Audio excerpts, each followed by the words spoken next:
Good morning and happy Saturday, everybody. Dr. Vasquez here, coming to you live.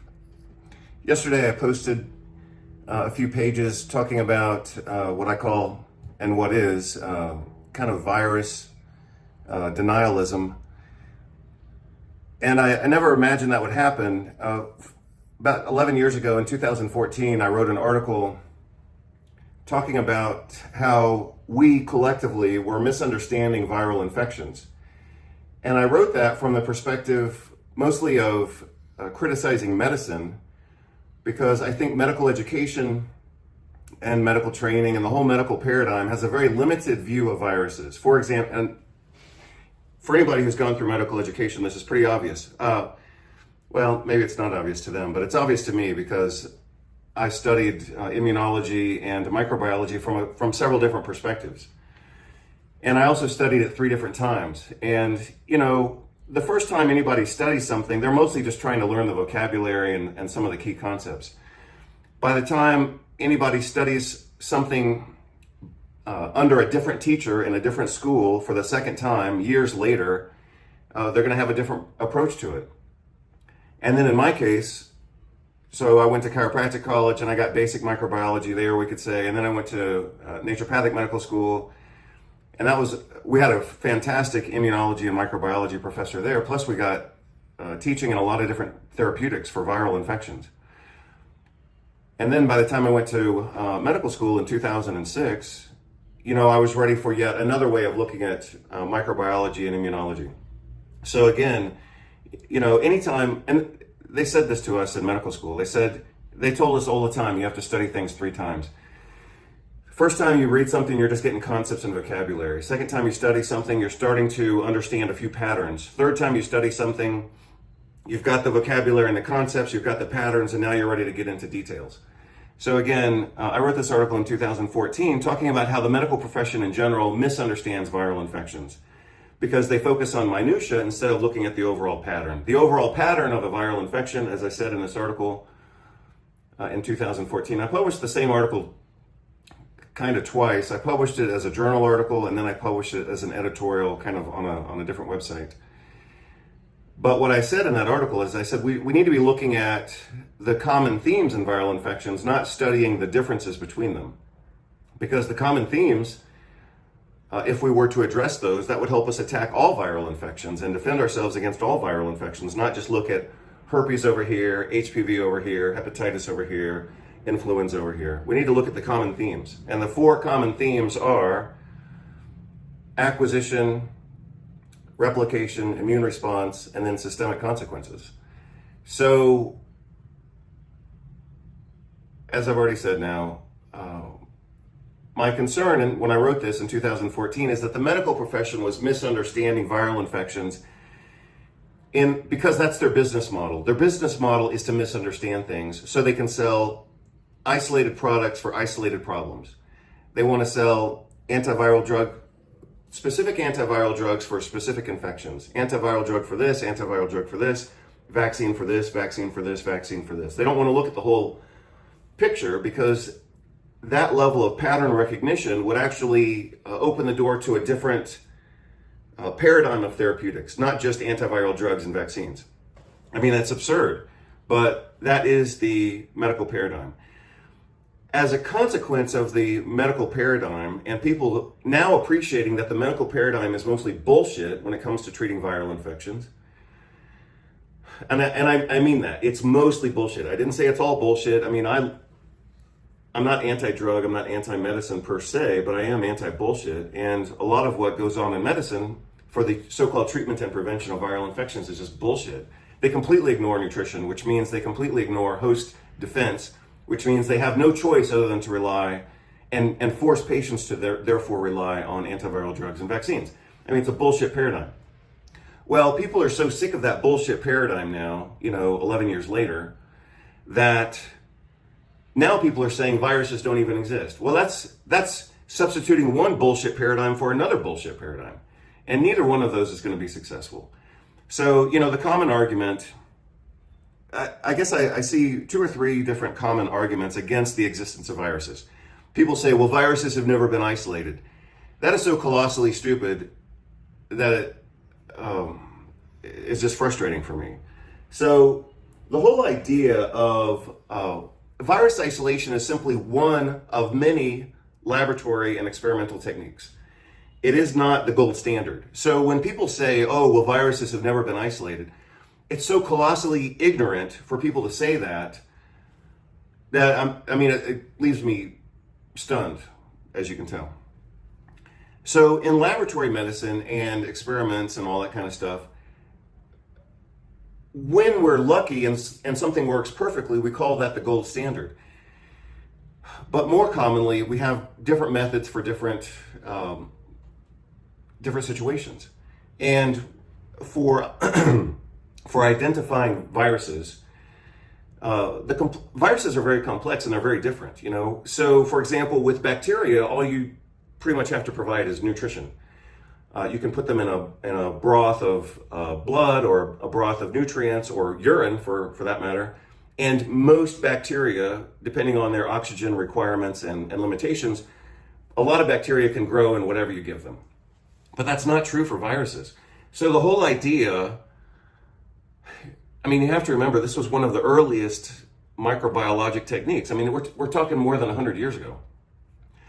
So the idea was to mimic what had been done with bacteria with viruses, but viruses don't function like bacteria.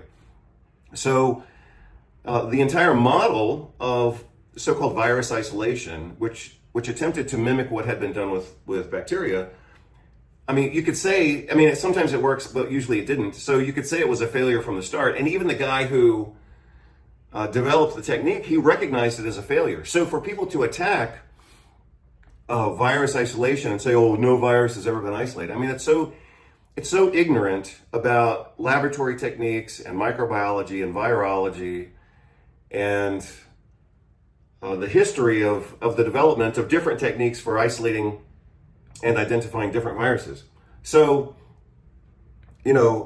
classic virus isolation.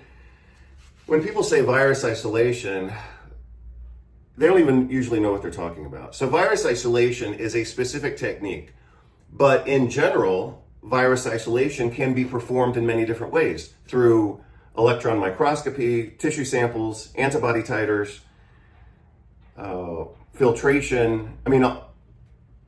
Those are ways of isolating viruses independent from the classic way of isolating viruses.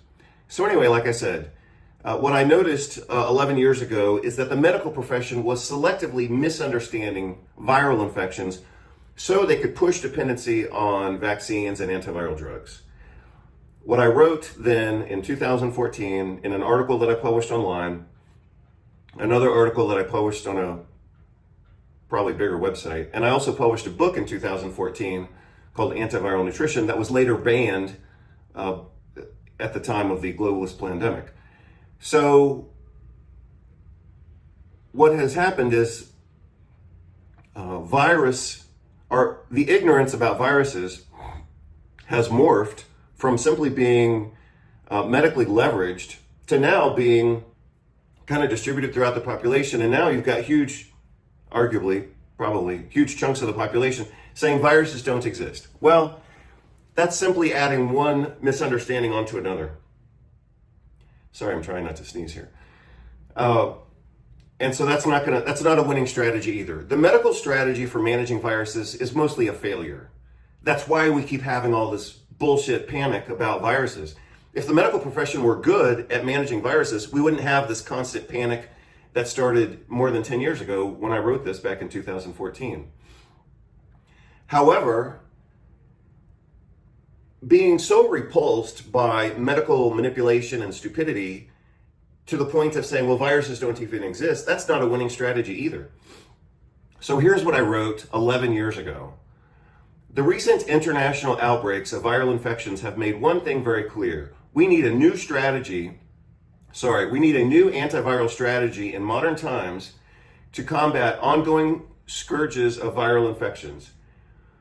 Pandemic spread of these infections in late 2014 is proof that the usual medical and public health measures of sanitation, vaccination, and medication are insufficient. The ideal antiviral strategy would be both generally and specifically effective, widely available, low cost, with few or negligible adverse effects and drug-disease interactions.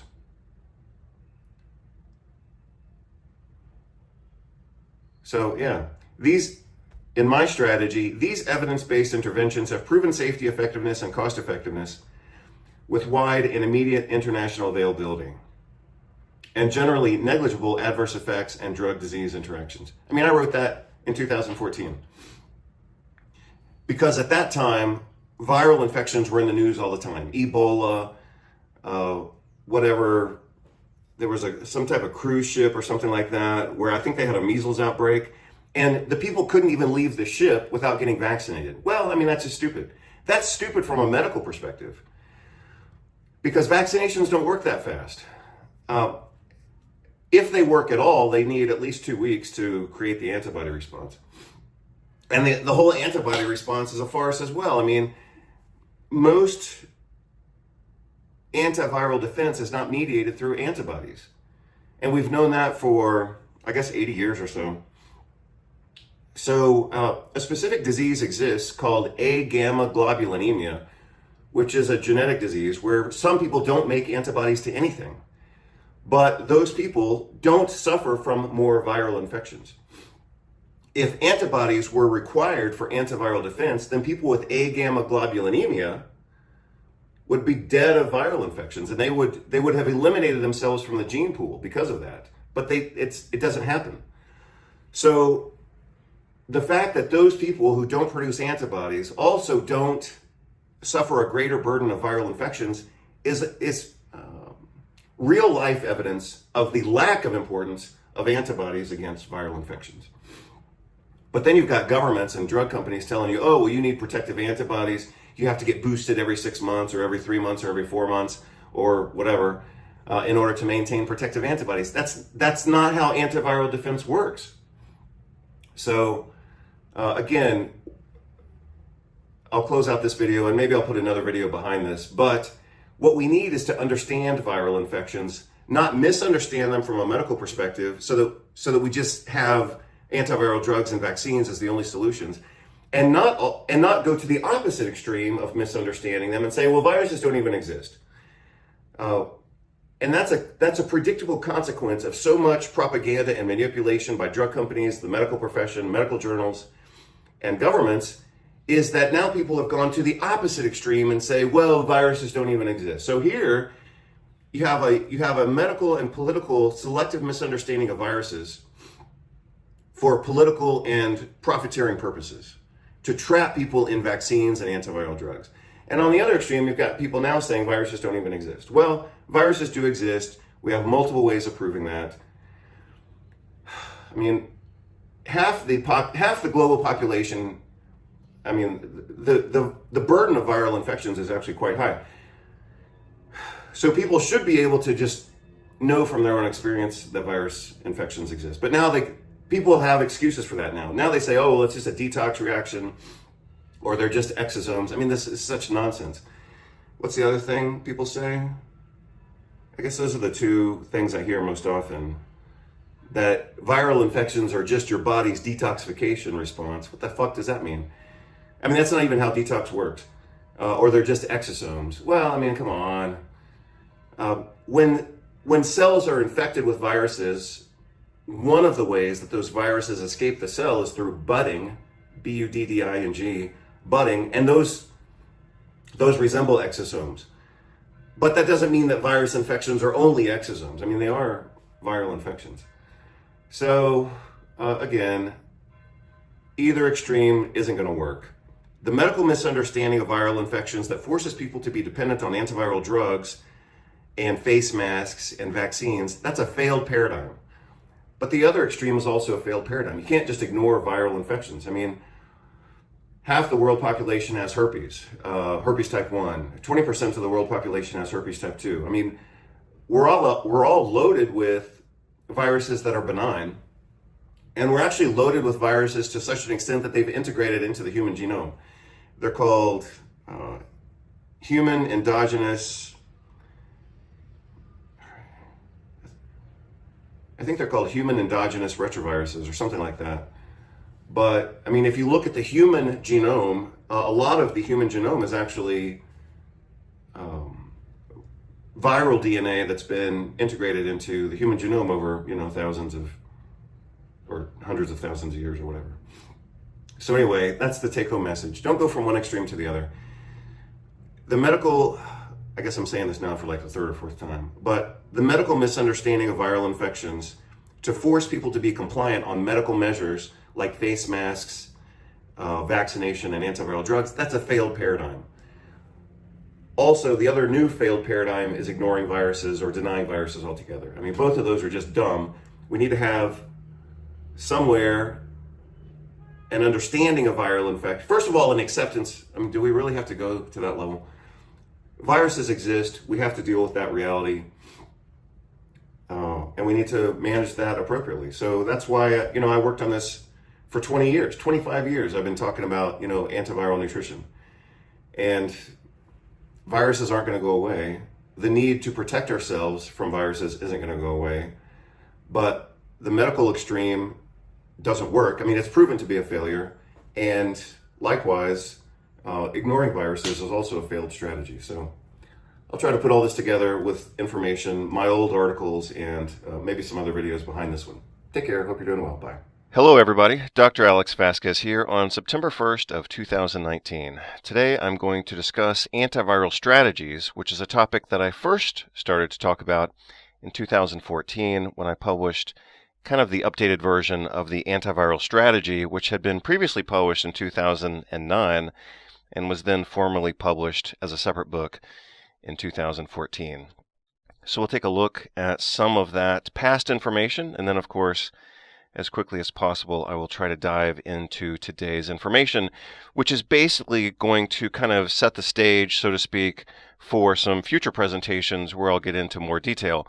But what I think is necessary today, since I haven't really discussed this topic in detail for about the past 5 years, at least not in a video presentation format such as this, what I'd like to do is kind of revisit the structure, and then in future videos, that will enable me to dive right into therapeutics. But I, of course, think that context is very important, so I am going to kind of refresh the context for this antiviral strategy here in today's presentation.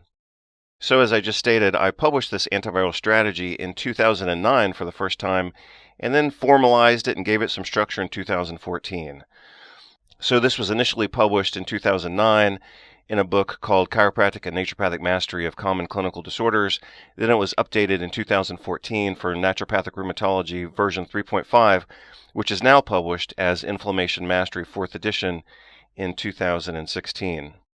So after updating that information and providing some structure to that new protocol, I called it Antiviral Strategies and Immune Nutrition, also published as an ebook simply titled Antiviral Nutrition. I also published this in an article that's available online.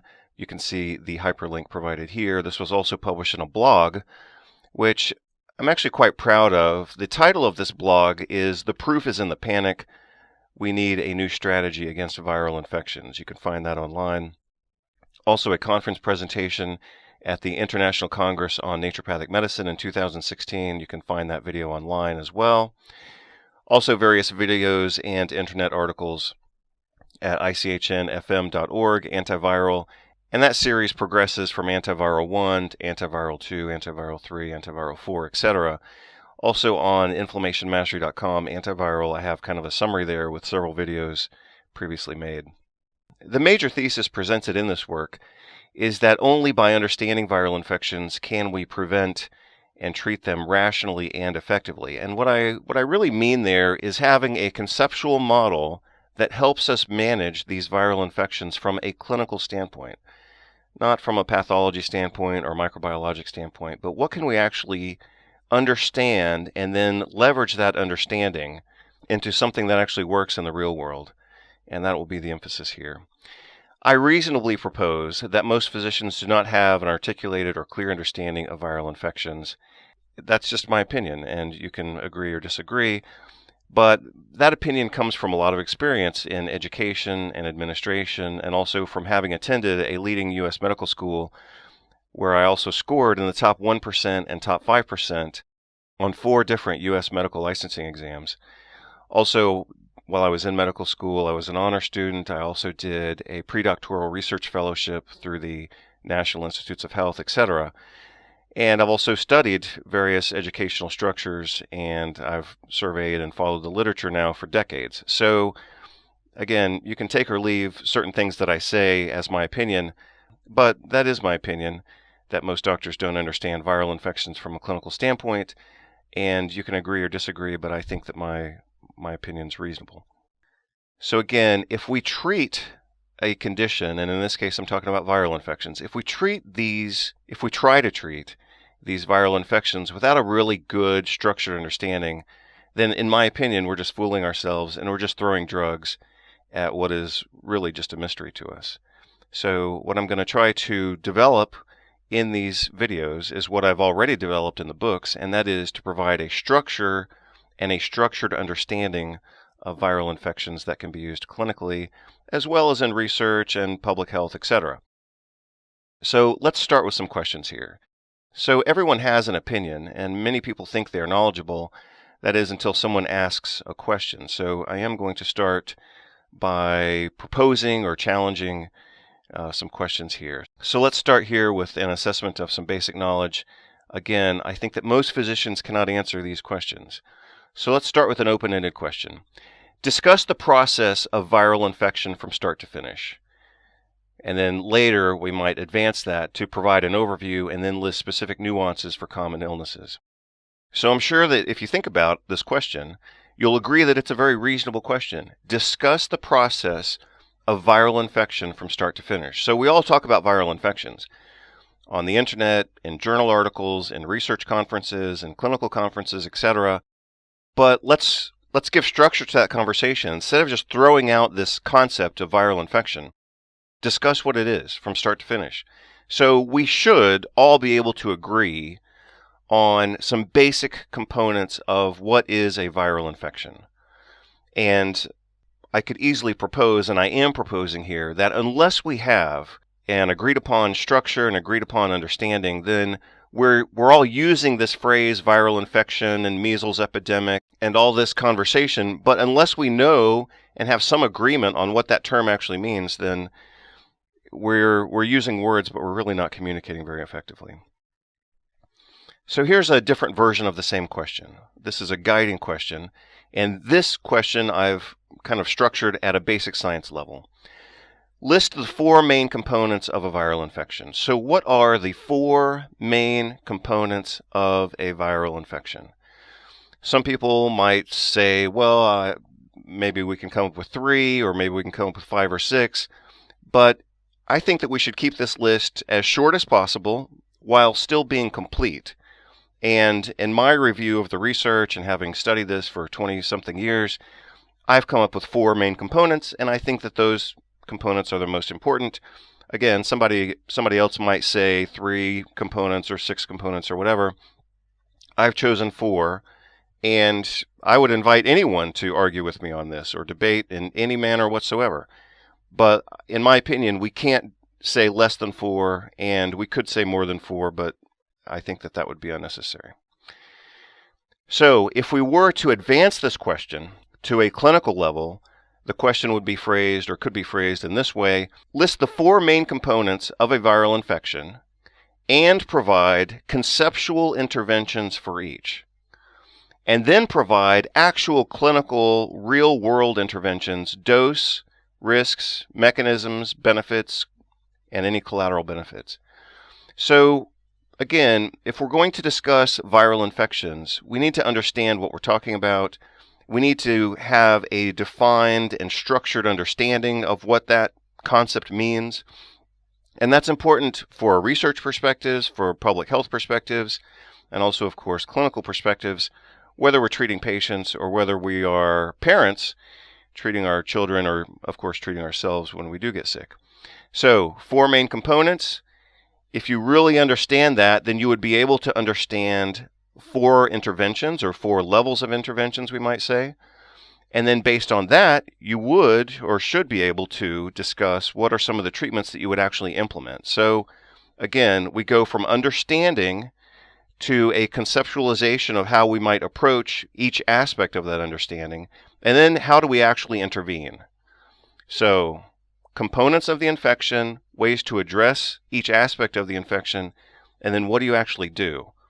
Doses, risks, mechanisms, benefits, collateral benefits, cost effectiveness, etc. So here's question number 2, and again, we're just getting started here. So we're going to look at an image that comes from a really good journal, a good series of journals called the Trends journals. This one happens to be Trends in Pharmacological Sciences, published in 2014. The title of this article is Current Progress in Antiviral Strategies. And the image that I'm going to present to you is titled A Schematic Representation of the Viral Life Cycle.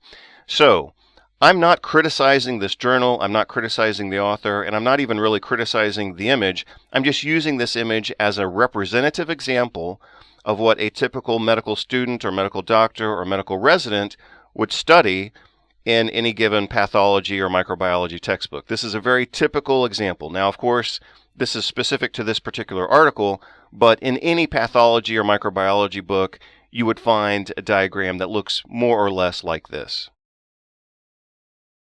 So again, I'm simply using this diagram as a representative example of how medical students are taught and how doctors are taught when they are being taught about how viral infections propagate and progress, and therefore how antiviral strategies such as antiviral drugs can be employed. So let's take a look at this diagram and identify any errors, either molecular errors or conceptual errors. So I would say, for example, when looking at this diagram, that it's not quite a cartoon, but it's also certainly not very detailed. For some people, they might look at this and say, wow, that's a lot of information, but it's actually not. A lot more is happening in the entry of viruses and the production of viral particles on the other side. So when we look at a diagram like this, we're kind of getting a cartoon-like image. And I think that what I just said there is actually important, because if doctors are taught in a cartoon-like way, then the interventions that they employ conceivably might also be somewhat comedic. So anyway, let's take a look at this. Identify any errors. Let's assume that the diagram is factually correct, but what else is missing? If this is how we're going to see viral infections, what is missing from this story, if anything? Maybe you think it's perfect the way that it is. So what are the implications of relying on such a model? So I will answer those questions at the end of this presentation. While I was preparing this exact presentation that we're looking at right now, I did look at the medical literature to see what's kind of developed over the last couple of years. I found this book, Antiviral Strategies, from 2009. Very interestingly, this book does not contain a single chapter on nutrition or improvement of host defense. So I think some of you are probably picking up now on what I'm trying to convey here, and that is, if our model for viral infection is inadequate, then our treatments for viral infections will likewise be inadequate. So this is an entire textbook written for medical professionals, and again published in 2009, 13 chapters, not a single chapter on host defense or nutrition. And in my opinion, any reasonable conversation on antiviral strategies would have to mention host defense and nutrition to support a proper and effective and robust immune response. So how can that be excluded from this conversation on such a consistent basis? Ultimately, my goal here is to decipher and deconstruct the phenomena of viral infections so that we can have insights that lead to better treatments. I've studied viral infections in several different capacities, mostly independently after my graduate education, which for me started in chiropractic college. I graduated from chiropractic college in 1996. I actually attended 2 different chiropractic colleges, and in the course of that education, we had courses in public health, microbiology, like basic microbiology, followed by clinical microbiology, and also courses in pathology. because the treatment of infectious diseases was largely considered outside the scope of practice for chiropractic, these classes were treated in a very peripheral manner, and we had no conversation on therapeutics whatsoever, except we did have some conversation on maybe like how to treat a common cold, for example, in our clinical nutrition course, which was taught by a naturopathic physician. So again, that was my experience from having attended 2 different chiropractic colleges and graduating in 1996. After chiropractic college, I immediately went to naturopathic medical school. I graduated from that school in 1999, about 3.5 years later. I was given some credit for previous education in anatomy, physiology, pathology. That's why I was able to do a 4-year program in 3.5 years. So in naturopathic medical school, we had excellent instruction in basic microbiology, which I actually had to repeat. So I took basic and clinical microbiology in chiropractic college. Then I had to repeat those courses in naturopathic school. Again, basic microbiology, clinical microbiology. And I would say that our class was actually quite excellent.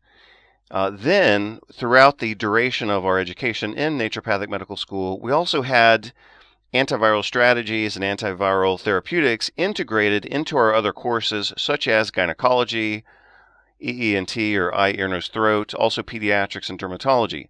So of my 3 graduate doctorate level degrees, naturopathic medicine certainly provided the best education in the treatment of infectious diseases.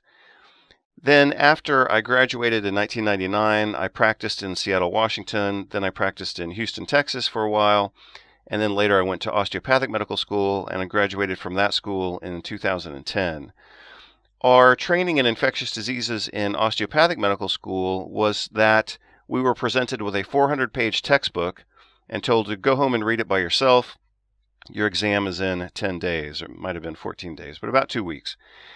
So, of course, panic and protest ensued to no avail other than reading as fast as possible and mostly memorizing minutiae, which is how medical school education and testing seem to function. These days, medical school really isn't set up to produce clinicians. Medical school is set up to prepare people for 2 things primarily. One is taking board exams, because that's how medical schools rank each other, and everybody wants, all these medical schools want to appear as so-called best medical school, and they base that largely on board exam performance. So medical school, unfortunately, isn't really so much designed to create good clinicians as it is to promote the image of the school itself through high board exam scores, and also to prepare medical students for medical residency. So that's a real tragedy, of course, because medical school should be producing competent clinicians, not good test takers and kind of drones for the medical residency programs.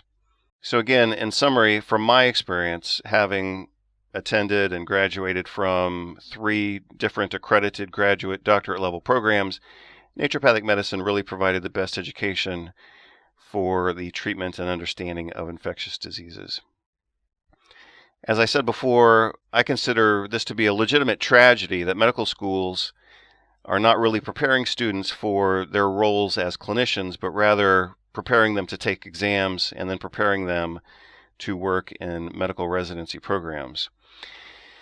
As a result, from the best I can tell, medical students and residents actually learn very little about infectious diseases, practically 0 regarding vaccines, a little bit more perhaps about antiviral drugs, but they are taught nothing other than ridicule about clinical nutrition, and they learn absolutely nothing about higher level integrative nutrition and functional nutrition, such as I'm discussing in this series of videos and also, of course, in my books.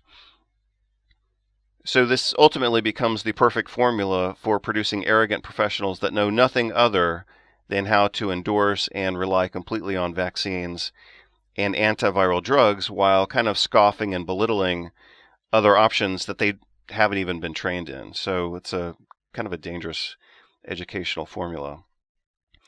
Let's look at some data that substantiates what I just said. So here's an article published in Journal of Public Health, Practice and Management 2013. And ultimately, what this article shows is that medical resident physicians are undertrained in critical aspects of what they discuss here as quote-unquote vaccine safety. So you can see what I highlighted here. 20% of the residents in either pediatrics or family medicine reported not learning about vaccine safety communication in their residency programs. So what is meant here by vaccine safety communication actually has nothing to do with helping patients navigate this information. What this has to do with is convincing people to receive vaccines. This really doesn't have to do with patient care other than convincing people to overcome their so-called vaccine hesitancy and increase their uptake and therefore the sales of vaccines. So indirectly, what this research shows is that physicians are not being trained in the proper administration of vaccines. And you can see the conclusion here. And unfortunately, I have to categorize this type of research as being somewhat imbecilic, because what should be focused on in educational research such as this is the proper education of students and residents, not simply training these doctors to be salesmen and saleswomen for the vaccine industry. Let's look at another study. So again, this one was published in 2013. Let's look at this study published in 2014. You'll see it's actually quite similar.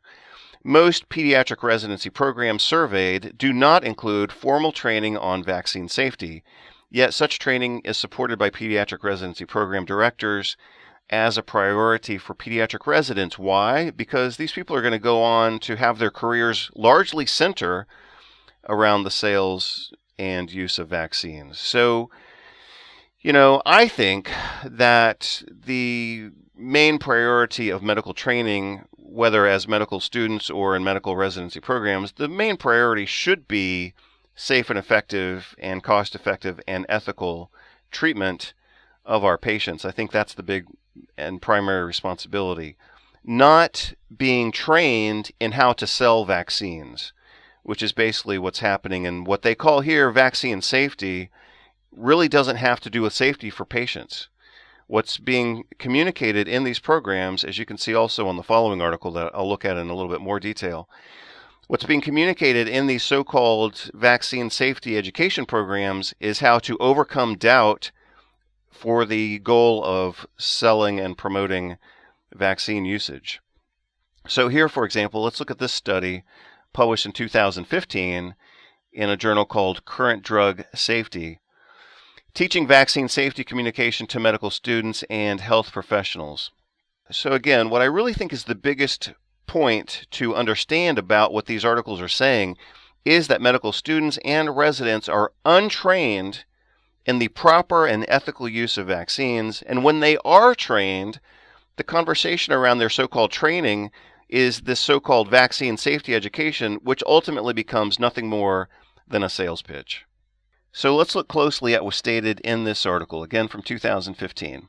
In many medical school curricula in German-speaking countries, the subject of vaccines has been entirely omitted or is regarded as a minor subtopic.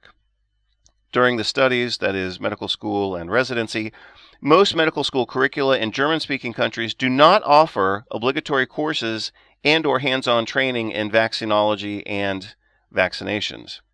The authors go on to state, even during postgraduate training programs in pediatrics, which are largely hospital-based, vaccinations are rarely a topic. So you have to appreciate and perhaps be stunned by what's being stated here.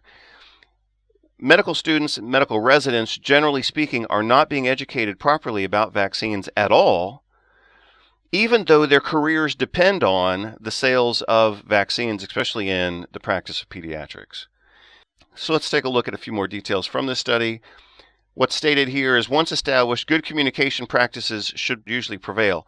Again, we have to distinguish between two types of good communication. One is authentic, clear, honest, ethical communication, where patients are informed of the potential risks and benefits of each individual treatment. What's being discussed here under the umbrella or the disguise of good communication and vaccine safety is nothing more than a sales pitch on how to overcome vaccine hesitancy and overcome the questions that parents have about the proper utilization of vaccines, including what does the research actually show. So again, vaccine safety communication is being kind of a code phrase or code term for teaching medical students and residents to become ambassadors of the vaccine industry and promoting sales and uptake of vaccines. So let's conclude based on these 3 studies, and of course another mountain of practical experience that we have, doctors and residents are not being properly educated about the true nature of vaccines. Likewise, they are not being trained at all in basic nutrition, let alone interventional nutrition, and then certainly not integrative and functional nutrition such as I discuss. And this is well established. I'll just show you a good survey of the literature here. Let's look at this article from 2018. Most medical schools and residency programs do not offer any organized training whatsoever in nutrition or lifestyle medicine. The authors go on to describe what they consider to be an absolute need for drastic reform in the U.S. medical education system. Well, that's not going to happen because medical education isn't designed to teach doctors and residents about nutrition nor about lifestyle medicine. The practice of medicine is simply that. It is the practice of the distribution of medicine. We all like to think of it in terms of patient care, but patient care is very different from the practice of medicine, even though I'm sure most people don't want to hear it stated as such. If patient care were the priority of medicine, then of course we would learn about nutrition, we would learn about lifestyle, we would learn about counseling people, not simply drugging them when they come in with a self-report of depression, but we would learn about kind of the existential and social basis for depression, rather than simply assuming it's a neurotransmitter imbalance that is best managed through the use of pharmaceutical drugs.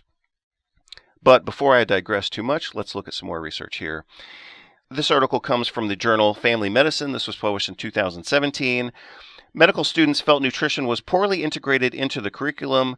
They witnessed little nutrition counseling during shadowing experiences in hospitals and clinics, and the nutrition information that was imparted was often outdated or incorrect. Medical students and physicians agreed that the nutrition education currently provided in medical school is inadequate. So you're going to see that this is a well-established concept that medical education does not include any instruction in nutrition at any level, basic level, clinical level, or integrative functional level. It's just not happening. And this has been going on for decades and decades, and it's not going to change because the intention of medical school is not to train people in the practice of nutrition. Here's another article from 2017, Nutrition Education for Cardiologists, The Time Has Come. Guidelines for internal medicine residency and cardiovascular fellowship training do not contain any specific requirement for nutrition education. So let's look at another article here. This comes from the Association of American Medical Colleges. This was published in 2010. Conclusions: the amount of nutrition education that medical students receive continues to be inadequate. Another article here from 1999 states that present-day practitioners of medicine are typically untrained in the relationship of diet to health and disease. Another article here, Deficiency of Nutrition Education and Practice of Cardiology, 2017. A large proportion of cardiovascular specialists have received minimal medical education and training in nutrition, and current trainees continue to experience significant education and training gaps. Certainly the understatement of the year. What do resident physicians know about nutrition? This was published in 2008. Internal medicine interns perceive nutrition counseling as a priority, but lack the confidence and knowledge to effectively provide adequate nutrition education. And finally here from 2009, Journal of Clinical Gastroenterology. Gastroenterology fellows think their knowledge of nutrition is suboptimal, and objective evaluation of nutrition knowledge confirm this belief.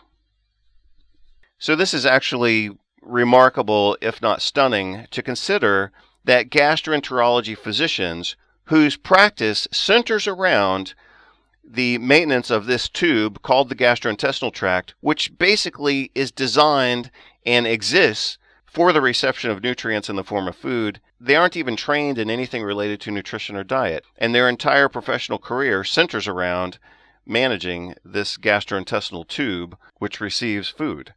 So that's kind of a paradox and kind of stunning. So let's begin to summarize this information and move forward. So the fact is, medical physicians are mostly untrained in vaccines and antiviral drugs, and they are completely untrained in nutrition. So upon the day of graduation, medical students basically know nothing about vaccines, nothing about antiviral drugs, and nothing about nutrition.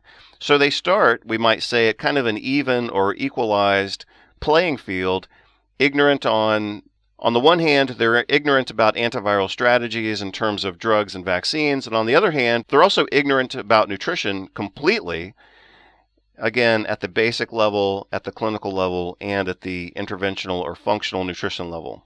So why then, when they graduate at a level of what we might call equal ignorance, why then do they go on to score nutrition and embrace vaccines and antiviral drugs? Let's take a look at a few things that might influence their behavior. Now again, what's been shown in the educational research and what we know from experience is that upon the day of graduation, and I'm just using that as